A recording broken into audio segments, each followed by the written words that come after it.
If you've ever been to the Holy Land, and more specifically to Tel Aviv, you've probably noticed a lot of people still smoke cigarettes, whether it's at the beach, at the coffee shop, or just walking down the street. Well, the new trend, at least in the States, is the electronic cigarette and the brand Juul.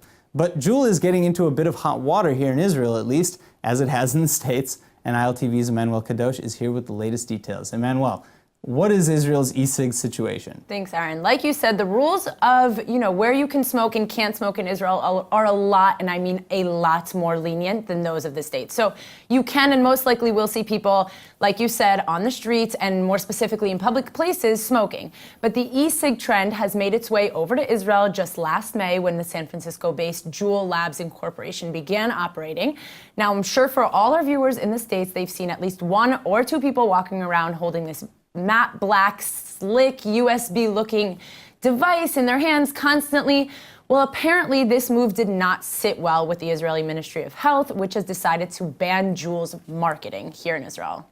All right, so I definitely agree with you on one thing, and that's the last time I was in the States, I had trouble finding many people who didn't own or at least try an e-cigarette. Yeah. But if Israel is afraid of them, why are they banning the marketing only of Juul rather than Juul itself? Right. So the decision to ban the marketing of Juul is now just waiting for the final approval stamp from Israel's Attorney General. And when I hear more about the reasoning behind this, I don't, completely disagree. I mean, the Juul itself comes with colorful nicotine pods in different flavors, and each pod contains something like twice the amount of nicotine that's found in most brands of e-cigs. But that's not even, the main issue here. Beyond that, Juul states that they are, an alternative for already existing adult smokers, yet the company has been criticized, insanely for its fast-growing popularity with teenagers specifically. So if you ask me, I'm more than positive that that's, the reason they want to ban the marketing. Okay, so first of all, I did not know that each pod had that much nicotine, honestly. Crazy amount. Yeah, the way I see people smoking these things, it's crazy to think about how much nicotine they're taking in. You would think it was just vapor. You wouldn't even realize. Right. Yeah. And I definitely see teens, not just in the States, but here in Israel too, smoking these electronic cigarettes,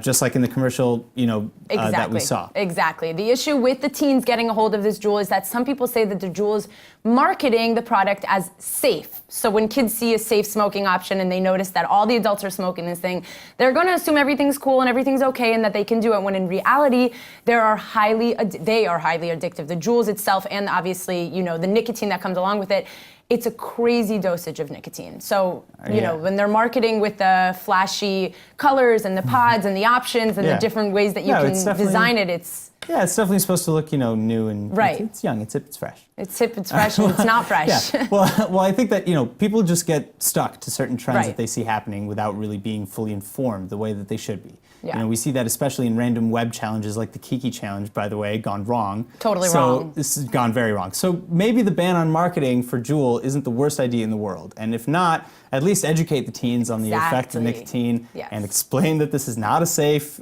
or less harmful smoking solution. This isn't a solution, Right. Safe is a relative term anyway. Exactly. Anyway, so I guess we'll be looking out for more updates. Thanks, Manuel. Thank you.